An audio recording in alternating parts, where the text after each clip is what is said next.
একজন মানুষের বয়কট করার এত ইচ্ছে যে 2000 কিলোমিটার দূরে তিনি পৌঁছে গেলেন, তাও আবার নিজেই নিজেকে আমন্ত্রণ করলেন, তার জন্য 2000 কিলোমিটার পৌঁছে গেলেন এবং তারপর অতদূর গিয়ে তিনি বললেন আমি বয়কট করলাম, নেহি চলেগা, একদম বয়কট। দেখুন, চমকে দেবার মতো জিনিসপত্র, চমক লাগানোর মতো জাঁকজমকপূর্ণ দৃশ্য তো আজকে দেখতে পাওয়াই গেছে। নির্বাচন কমিশনের দপ্তরের সামনে দিল্লিতে একেবারে পুলিশে ছয়লাভ, কেন্দ্রীয় বাহিনী রয়েছে, নিরাপত্তায় মুড়ে ফেলা রয়েছে, ভেতরে বসে রয়েছেন জ্ঞানেশ কুমার। সেখানে দেখা করতে গেছেন পশ্চিমবঙ্গের মুখ্যমন্ত্রী মমতা বন্দ্যোপাধ্যায়, সঙ্গে তিনি নিয়ে গেছেন SIR এর ফলে ক্ষতিগ্রস্তদের কয়েকজনকে, এমনটাই তৃণমূলের তরফ থেকে দাবি করা হয়েছে। এবার যারা দেখা করতে গেছেন তাদের সকলেরই পরনে কালো পোশাক, কেউ কালো চাদর পরেছেন, কেউ কালো সোয়েটার পরেছেন। তারা সকলে ঢুকে গেলেন নির্বাচন কমিশনের দপ্তরে এবং জ্ঞানেশ কুমারের সঙ্গে বৈঠক করতে চলে গেলেন মমতা বন্দ্যোপাধ্যায়। কিন্তু এর কিছুক্ষণ পরেই ঠিক সেভাবেই তাল কাটলো যেভাবে গত 10-15 বছরে আমরা বারবারই দেখেছি তাল কাটতে। মমতা বন্দ্যোপাধ্যায় বেরিয়ে চলে এলেন হন করে একদম সেই দপ্তর থেকে, এবং বেরিয়েই তিনি বলে দিলেন জ্ঞানেশ কুমারের সঙ্গে বৈঠক তিনি বয়কট করেছেন এবং তারই সঙ্গে তিনি জানালেন যে নির্বাচন কমিশনের তরফ থেকে তাদের অপমান করা হয়েছে, তাদের অসম্মান করা হয়েছে, সেই জন্য জ্ঞানেশ কুমারের সঙ্গে বৈঠককে একেবারে বয়কট করে দিদি বেরিয়ে চলে এসেছেন। নির্বাচন কমিশন অহংকারী, নির্বাচন কমিশন মিথ্যাবাদী। এবার এই মিথ্যাবাদী আর অহংকারী এই দুটো শব্দ যদি আপনার চেনা লেগে থাকে, ঠিকই আছে, কারণ এই কথাগুলো বারবার মুখ্যমন্ত্রী মমতা বন্দ্যোপাধ্যায় বলেছেন, পশ্চিমবঙ্গে দাঁড়িয়েই বলেছেন। কাজেই সেখানে গিয়ে দিল্লিতে যে খুব আলাদা কিছু নতুন কথা বলেছেন তিনি, এমনটা নয়। দেখুন, ঠিকই আছে, এটা হচ্ছে দিদির পলিটিক্সের অঙ্গ, যাওয়া আসা, বয়কট করা, এগুলো তো চলতেই থাকে এবং তার ফলে কি হয়, নিজের ইমেজটাও বেশ সেট করা থাকে এবং তারই সঙ্গে বাড়ি ফিরে গলা ফুলিয়ে চিৎকার করে বলা যায় যে দেখলে তো কিরকম দিলাম, কিরকম বয়কট করে দিয়ে চলে আসলাম, কিরকম দিলাম। নির্বাচনের আগে তিনি যদি এরকম কিছু না করতেন তাহলে খারাপ লাগতো দেখতে না তার সমর্থকদের। তাই এখানে তিনি সভা করেছেন, মিছিল করেছেন, এইবার তিনি মিটিংও করে ফেললেন, মিটিংয়ের ভেতর ঢুকে সেটাকে বয়কটও করে ফেললেন।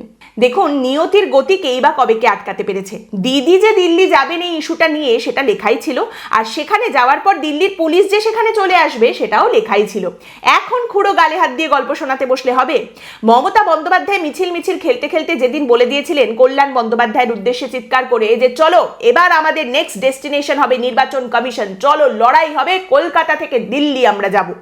এবং তারই সঙ্গে ডায়মন্ড হারবারের সাংসদ অভিষেক বন্দ্যোপাধ্যায় যেদিন থেকে মঞ্চের ওপর থেকে আঙুল নাড়িয়ে বলতে শুরু করেছেন যে আবার আমরা দিল্লি যাব, আবার একটা দিল্লি যাত্রা হবে, সেদিন থেকেই বোঝাই গিয়েছিল যে এই ইস্যুটা নিয়ে কিন্তু তৃণমূল কংগ্রেস অবশ্যই করে দিল্লি গিয়ে পৌঁছাবেন এবং মুখ্যমন্ত্রী মমতা বন্দ্যোপাধ্যায়ও অবশ্যই করে দিল্লিতে যাবেন। এবার মমতা বন্দ্যোপাধ্যায় দিল্লিতে যাবেন বিষয়টা যবে থেকে বোঝা শুরু হয়েছিল তবে থেকেই কিন্তু এই খোঁজ খবর নেওয়াও শুরু হয়ে গিয়েছিল যে দিদি দিল্লিতে এসে করবেনটা কি, পরিকল্পনা কি করছেন, প্ল্যানটা কি করছেন, যে দিদি দিল্লিতে এসে কি করবেন। কারণ দিদি তো ডোসাইল নন, দিদি হচ্ছেন বোলাটাইল, তিনি যে কোনো সময় যে কোনো কিছু করে ফেলতে পারেন। আর এখন যখন দেখা যাচ্ছে যে দিদি আবার লোকজনকে সঙ্গে নিয়ে যাচ্ছেন, তাহলে তিনি করবেনটা কি। এবং দিল্লিতে যাওয়ার পরে অবশ্যই করে দিল্লির যে পুলিশ তারাও একেবারে নিজেদের মতো করে ভালোবাসা ছড়াতে শুরু করে দিয়েছে, দিল্লি পুলিশের মতোই, দিল্লির মতোই তারা আচরণ করতে শুরু করে দিয়েছে। দেখুন, অমিত শাহর পুলিশও যে একেবারে আমি শশীকলা জানি না ছলাকলা টাইপের বিষয় এমনটাও তো নয়, সেটাও আমরা সকলেই জানি। অরবিন্দ কেজরিওয়াল যখন দিল্লির মুখ্যমন্ত্রী ছিলেন তখনও অমিত শাহের আন্ডারে থাকা দিল্লির পুলিশ কি খেলা দেখিয়েছে সে সকলেই দেখেছেন। আর এখন তো দিল্লিতে সরকারও বিজেপির, পুলিশও বিজেপির, মানে পুলিশও অমিত শাহর, কাজেই কোনো সমস্যা নেই। দিলওয়ালোকে দিল্লিতে একেবারে ভালোবাসা ছড়িয়ে দিয়েছে দিল্লির পুলিশ। এবং তারই সঙ্গে এটা আরো বেশি সামনে উঠে আসে তখন যখন জানা যায় যে এই প্রশ্ন তৃণমূল কংগ্রেসকে করা হয়েছিল যে মুখ্যমন্ত্রী মমতা বন্দ্যোপাধ্যায় দিল্লিতে এসে কি করার পরিকল্পনা করছেন। প্রায় 100 জন লোককে তো তিনি নিয়ে আসছেন, যাদের বলা হচ্ছে SIR এ ক্ষতিগ্রস্ত সেই সমস্ত লোকজন, তাদের পরিবারকে তিনি নিয়ে যাচ্ছেন। তা এত লোকজনকে নিয়ে গিয়ে দিদি দিল্লিতে করবেনটা কি? তিনি কি শুধুই বৈঠক করবেন, নাকি তিনি নির্বাচন কমিশনের দপ্তর ঘেরাও করার পরিকল্পনা করছেন লোকজনকে নিয়ে? সব থেকে বড় কথা এটাই বারবার উঠে আসছিল যে 100 জন লোককে যখন তিনি নিয়ে গেছেন তাহলে কি শুধুই বৈঠক করে ফিরে আসবেন? এটা কি আদৌ হতে পারে? নাকি এর আগে যেরকম দেখা গেছে তৃণমূল কংগ্রেসের সাংসদরা ঘেরাওয়ের চেষ্টা করেছেন বা অমিত শাহর বাড়ির সামনে চলে গিয়ে অ্যাজিটেশন দেখিয়েছেন, একেবারে বসে পড়েছেন, সেই রকম কোনো কাণ্ড কারখানা ঘটানো হবে সেই খোঁজ খবর অলরেডি নেওয়া চলছিল। কিন্তু অবশ্যই তৃণমূলের তরফ থেকে এই কোনো প্রশ্নেরই সঠিক কোনো উত্তর দেওয়া হয়নি। কতজন যাচ্ছেন, কি পরিকল্পনা, সেগুলো জানানো হয়নি। এবার এইটা আজকের ঘটনাটা দেখতে দেখতে আমার না একটা খুব মজার কথা মনে পড়ে গেল, 2016-র কথা।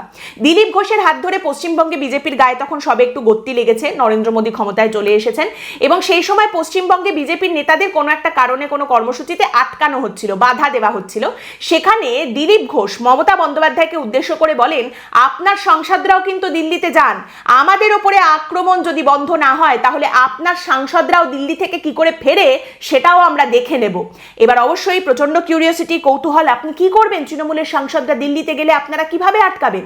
দিলীপ ঘোষ সেই উত্তরও দিয়েছিলেন। তিনি বলেছিলেন যে ওদের ওখানে আটকে রেখে দেব, খেতে দেব না। এবার দেখুন, বাঙালিকে আটকে রেখে দেওয়া এক জিনিস আর খেতে না দেওয়া আরো ভয়ঙ্কর জিনিস। এই যে আজ মমতা বন্দ্যোপাধ্যায় এত লোকজন নিয়ে দিল্লিতে পৌঁছে গেলেন এবং সেখানে এত পুলিশ, কেন্দ্রীয় বাহিনী সমস্ত কিছু পৌঁছে গেল, এই যে একটা পরিস্থিতি আজ তৈরি হলো, এখান থেকে শেখার বিষয় অনেকটাই রয়েছে। দিল্লিতে গিয়ে পশ্চিমবঙ্গের নেতা, মন্ত্রী, সাংসদ তারা কি ধরনের ব্যবহার পাবেন সেটা একদম ডিরেক্টলি নির্ভরশীল পশ্চিমবঙ্গে বিজেপির সাংসদ, নেতা তারা কি ধরনের ব্যবহার পশ্চিমবঙ্গ সরকারের তরফ থেকে পান। এবার দেখুন, বিষয়টা হচ্ছে অতটা জোরে দাঁত ফোটাতে না পারলেও কি ধরনের ব্যবহার সামনে উঠে আসে সে আমরা বেশ কয়েকবারে তো দেখতেই পেয়েছি। আমরা দেখেছি যে তৃণমূল কংগ্রেসের একাধিক সাংসদকে কিভাবে দিল্লি পুলিশ কিন্তু একেবারে টেনে হিঁচড়ে সরিয়ে দিয়েছে। সেখানে শতাব্দী থাকতে পারেন, সেখানে মহুয়া মৈত্র থাকতে পারেন, তাদের সঙ্গে এই পরিণতি হয়েছে।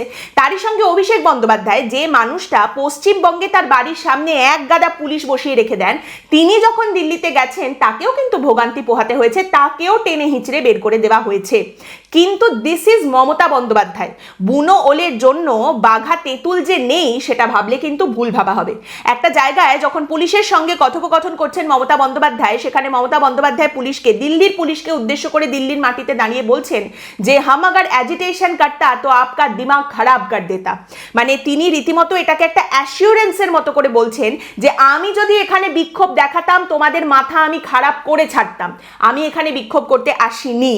এবং এই কথা আমাদের সকলেরই জানা, মানে মমতা বন্দ্যোপাধ্যায় ঝামেলা করতে চাইলে তিনি যে কি করতে পারেন সে পশ্চিমবঙ্গবাসীর কারোরই কিন্তু অজানা নয়। এবার দেখুন, মমতা বন্দ্যোপাধ্যায় কাদের নিয়ে গেছেন। প্রথম সমস্যা হচ্ছে এক্স্যাক্টলি কতজন গেছেন সেটা কিছুতেই ঠিকভাবে সামনে আসছে না।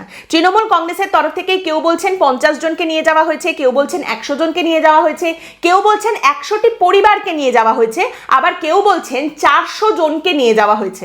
কোনটা ঠিক কিছুতেই বোঝা যাচ্ছে না।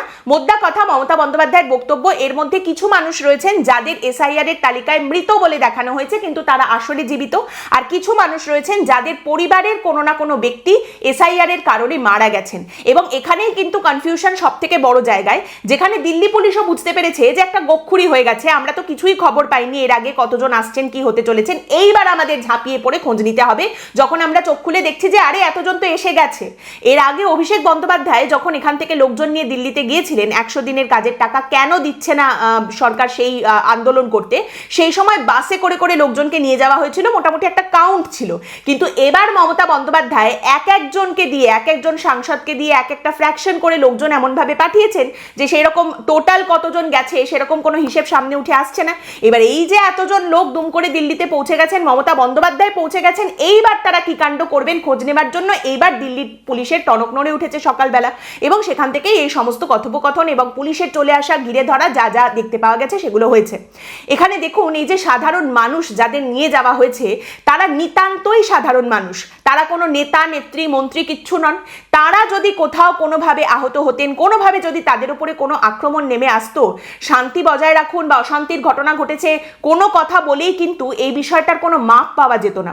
এবং নেতা, মন্ত্রী, সাংসদ যারা রয়েছেন তাদের ওপরে কিন্তু সেইভাবে আক্রমণ নেমে আসবে না যেটা একজন সাধারণ মানুষের ওপরে নেমে আসবে। বা কোনো সাংসদ বা মন্ত্রীর ওপরে যদি আক্রমণ নেমে আসেও তাকে টেনে হিঁচড়ে যদি বের করে দেওয়াও হয়, সেটাকে তার অ্যাডভান্টেজের জন্য কিভাবে তিনি ব্যবহার করবেন সেটা তার অনেক ভালোভাবে জানা রয়েছে। একজন গ্রামের সাধারণ মানুষ যার পরিবারের কাউকে তিনি হারিয়েছেন, কিংবা যে মানুষটাকে মৃত বলে দেখানো হচ্ছে কিন্তু তিনি জীবিত এবং তাকে নিয়ে আসা হয়েছে দিল্লিতে, তার কিন্তু এই সমস্ত কিছু থেকে ঘাবড়ে যাওয়াটা খুবই স্বাভাবিক। এটাই আমরা বারবার দেখে এসেছি। রাজনীতিতে সবসময় ব্যবহার করা হয় এই ধরনের সাধারণ মানুষকে, একদম তাদের পুঁত পুতুল করে সামনে এগিয়ে দিয়ে ব্যবহার করা হয়। এবং এখানেও তাদের নিয়ে যাওয়া, নির্বাচন কমিশনের কাছে নিয়ে যাওয়া, দপ্তরে জ্ঞানেশ কুমারের সঙ্গে বৈঠক করতে ঢুকিয়ে দেওয়া, যেখানে কমিশনের তরফ থেকে সময় দেওয়া হয়েছিল মুখ্যমন্ত্রীকে, তারপর তিনি আবার লোকজন নিয়ে চলে গেছেন, সেই সমস্ত পরিস্থিতি তৈরি করা, এই সবটাই রাজনৈতিক অঙ্কের মধ্যেই পড়ে। যেমন অঙ্কের মধ্যে পড়ে যে এর পরের ধাপটা কি হবে। মুখ্যমন্ত্রী মমতা বন্দ্যোপাধ্যায় জানিয়েছেন দলের সঙ্গে বৈঠক করে পরবর্তী কি ধাপ হবে সেটা তিনি জানিয়ে দেবেন। আপাতত জানা যাচ্ছে মমতা বন্দ্যোপাধ্যায় কাল তার দলের সাংসদদের সঙ্গে বৈঠক করবেন। আবার ডায়মন্ড হারবারের সাংসদ অভিষেক বন্দ্যোপাধ্যায়ের বাড়িতে কিন্তু চা চক্র বসবে কাল, এই খবরও সামনে উঠে এসেছে। তারই সঙ্গে জানা যাচ্ছে যে একটা প্রেস কনফারেন্সও করা হবে এবং সেখানে এই যাদের নিয়ে যাওয়া হয়েছে মমতা বন্দ্যোপাধ্যায় তাদের নিয়ে একটা প্রেস কনফারেন্স করবেন, এইরকম খবরও সামনে উঠে আসছে। তবে মুখ্যমন্ত্রী যে কথা পরিষ্কার করেছেন আগামী ধাপ কি হবে সেটা সমস্ত বৈঠক করে কথাবার্তা বলে তারপর তিনি জানিয়ে দেবেন। এটাকেও একটা চায়ে পে চর্চা হিসেবেই ধরতে পারেন। একদিকে তো মমতা বন্দ্যোপাধ্যায় আটঘাট বেঁধেই দিল্লিতে গেছেন, আরেকদিকে আবার দিদি আসছেন এইবার দেখো আমার পারফরমেন্স বলে তৃণমূল কংগ্রেসের যে সাংসদরা দিল্লিতে রয়েছেন তারাও কিন্তু আজ একেবারে সাংঘাতিক পারফর্ম করতে শুরু করে দিয়েছেন। মানে তাদের ভাবটা এরকম যে দিদি এসেছেন, এইবার আমি দিদিকে দেখাবো যে দিদি দেখো আমি কত কাজ করেছি, বলেই দিদির সামনে হাত পেতে বলবো আমি এত কাজ করলাম, আমাকে এবার একটা লজেন্স দাও। একদিকে শোনা যাচ্ছে যখন মমতা বন্দ্যোপাধ্যায় এই সমস্ত করছেন, পুলিশের সঙ্গে কথা, প্রেস কনফারেন্স, কালো পোশাক পরে চলে যাচ্ছেন, তিনি বয়কট করছেন। তো সেখানে খবর এলো কল্যাণ বন্দ্যোপাধ্যায়, মানে যাকে উদ্দেশ্য করে দিদি শুরু করেছিলেন যে এবার আমাদের দিল্লি যেতে হবে, সেই কল্যাণ বন্দ্যোপাধ্যায় আজ লোকসভায় একাই চিৎকার করে ধিক্কার টিক্কার বলে একাকার কাণ্ড করেছেন। তো এটা যখন একদিকে শান্ত হচ্ছে, আরেক দিক থেকে শোনা যাচ্ছে রাজ্যসভায় তৃণমূল কংগ্রেসের যে সাংসদরা রয়েছেন বাজেটে, কেন্দ্রীয় বাজেটে বাংলাকে বঞ্চনা করা হয়েছে এই প্রতিবাদে তারা ওয়াকআউট করে চলে গেছেন। মানে তৃণমূল কংগ্রেসের সাংসদদের একেবারে হাইটেন পারফরমেন্স, আজকে তেজপাতা খেয়ে সবাই একেবারে তেজের সঙ্গে মাঠে নেমে পড়েছেন। অন্যদিকে মমতা বন্দ্যোপাধ্যায় দিল্লিতে পৌঁছানোর আগে সুপ্রিম কোর্টের কড়া নেড়ে তবেই কিন্তু দিল্লিতে পা রেখেছেন। আপনারা জানেন তার সাংসদরা অলরেডি মামলা করেছেন, তার সঙ্গে মমতা বন্দ্যোপাধ্যায় নিজেও এই এসআইআর নিয়ে একটা মামলা ঠুকে দিয়েছেন এবং এই মামলার মামলেটের বিষয়টা হচ্ছে যে এসআইআর বাতিল করো, এসআইআর বাতিল করো, বাতিল করো, বাতিল করো, কাতিল এসআইআর বাতিল করো। এবার সুপ্রিম কোর্টের তরফ থেকে কি সামনে আসবে, তারা কি বলবে, এখন সেটাই দেখার বিষয়। তারই সঙ্গে এই সমস্ত বয়কট টয়কট সবকিছু করার পর এরপর যখন বাংলায় ফিরে আসবেন তারা, এখানে এসে এ নিয়ে কতগুলো সভা, কতগুলো বক্তব্য কি কি সামনে আসবে এবং এখানে যে নির্বাচনী আধিকারিকের দপ্তর রয়েছে সেগুলো আবার ঘেরাও শুরু হবে কিনা সেটাই এখন দেখার বিষয়। আজকের পর্ব এখানেই শেষ করছি। আপনাদের মতামত অবশ্যই জানাবেন। পরের দিন দেখা হবে অন্য একটি বিষয় নিয়ে আলোচনায়। ভালো থাকবেন।